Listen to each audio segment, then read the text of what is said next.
What? We got Jason and Abraham questioning Moses and Aaron.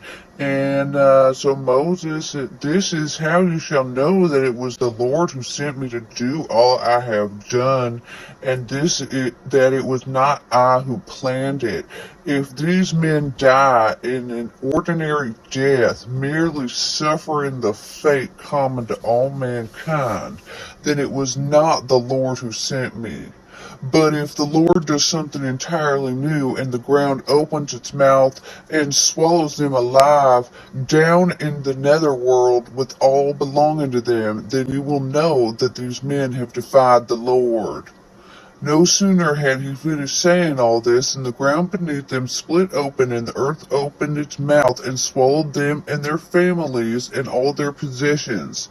They went down alive to the netherworld with all the belonging to them. The earth closed over them. Well, goddamn, he straight had them swallow the earth, swallowed them up to the netherworld.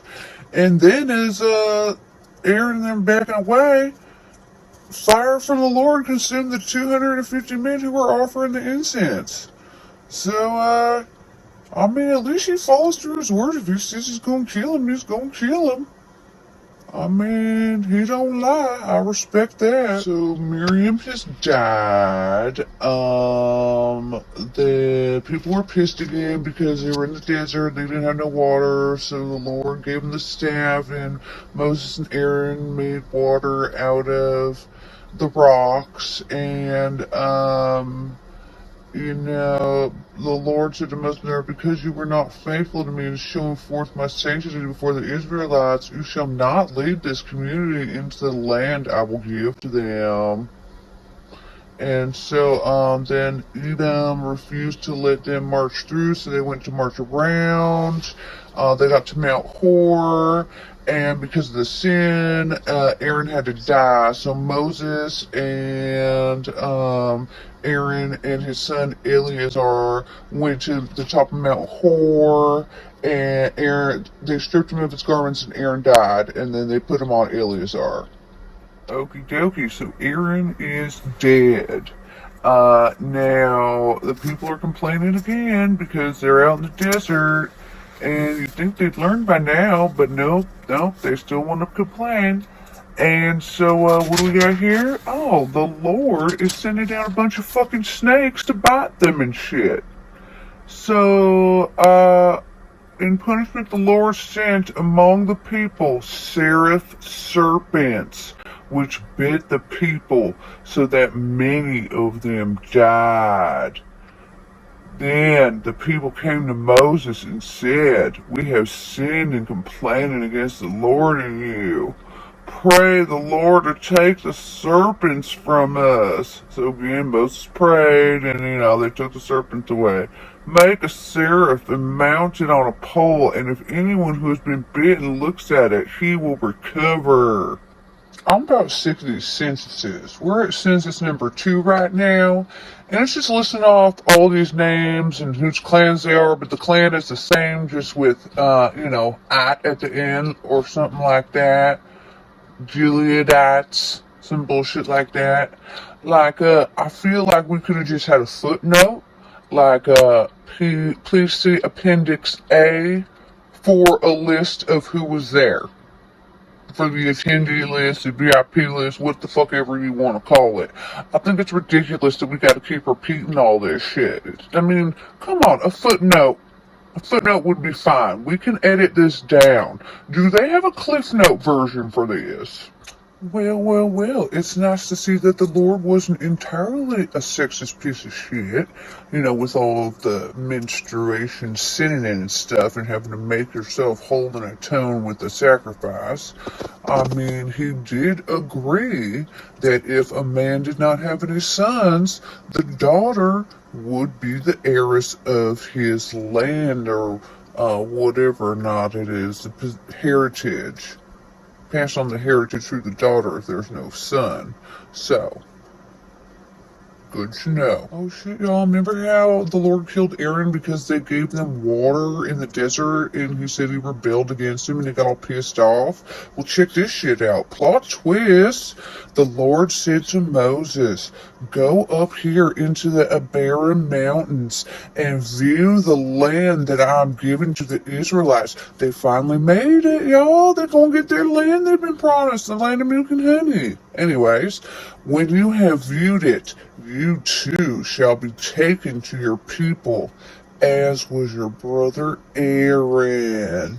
Because in the rebellion of the community in the desert of Zin, you both rebelled against my order to manifest my sanctity to them by means of the water. This is the water of Meribah of Kadesh in the desert of Zin. Then Moses said to the Lord, blah, blah, blah, blah, blah, blah. Yeah, so the Lord now has told him, yeah, dude, okay, so now we found this land, we're gonna give it to him. You're gonna check it out, but you don't get to enjoy it. You get to die because you participated in the water, but I needed to use you and your bond with these people until I got them all here so I didn't lose my followers.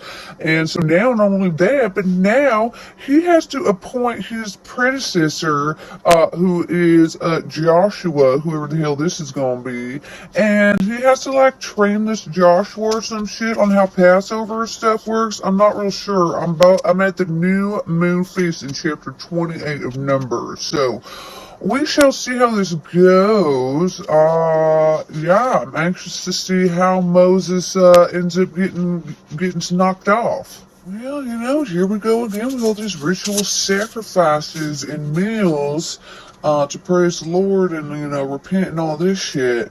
And as I'm reading this, this is a repetitive theme throughout this book. So, as I'm reading this, I'm sitting here wondering, now, when all these crazy white Christians were running around Europe, trying to get rid of the pagans and converting them and, shunning them and making them seem evil for killing animals for sacrifice to praise their Lord and all these weird, festivities, I'm wondering if any of those people bothered to read these books, the big Genesis through Numbers in the Bible, because all of these talk about sacrifice and all that shit that they were shunning. So I'm wondering what you think about this. Do they know that they're essentially boycotting themselves? Was the Bible even around? Also, what exactly are they getting in return for all of these sacrifices? Why am I giving you all this shit? What am I getting in return? What are you doing for me exactly? Because I still haven't, as far as I'm concerned, so far this seems like a one-sided relationship. It's a lot of give and not a lot of reciprocation of that giving. A lot of taking from the givers and no giving and no giving to the givers. Take, it's a Lord, it seems. What's the reward?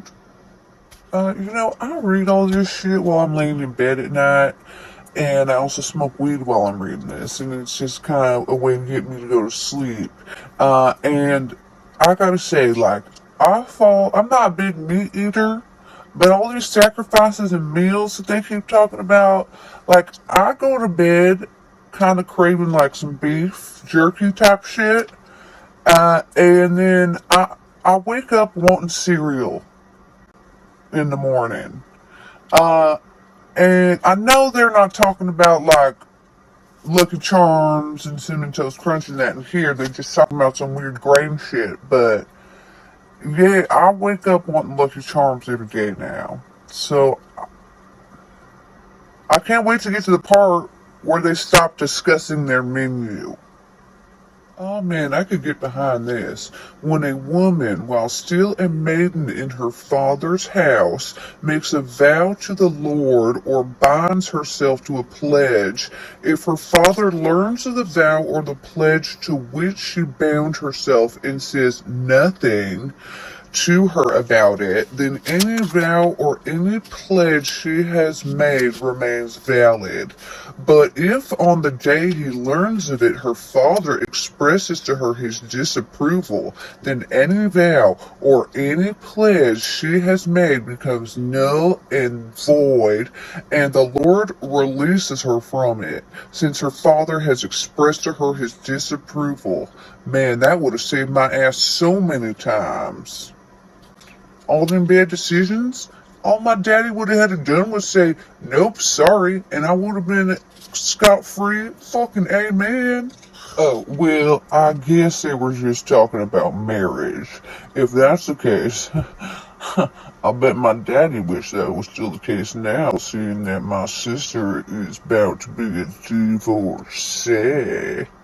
Alright, so they're about to go into Canaan, and Moses is just here handing out land. So Moses gave them, the Gadites and Reubenites, as well as half the tribe of Manasseh, son of Joseph, the kingdom of Sihon, king of the Amorites, and the kingdom of, get this y'all, Og.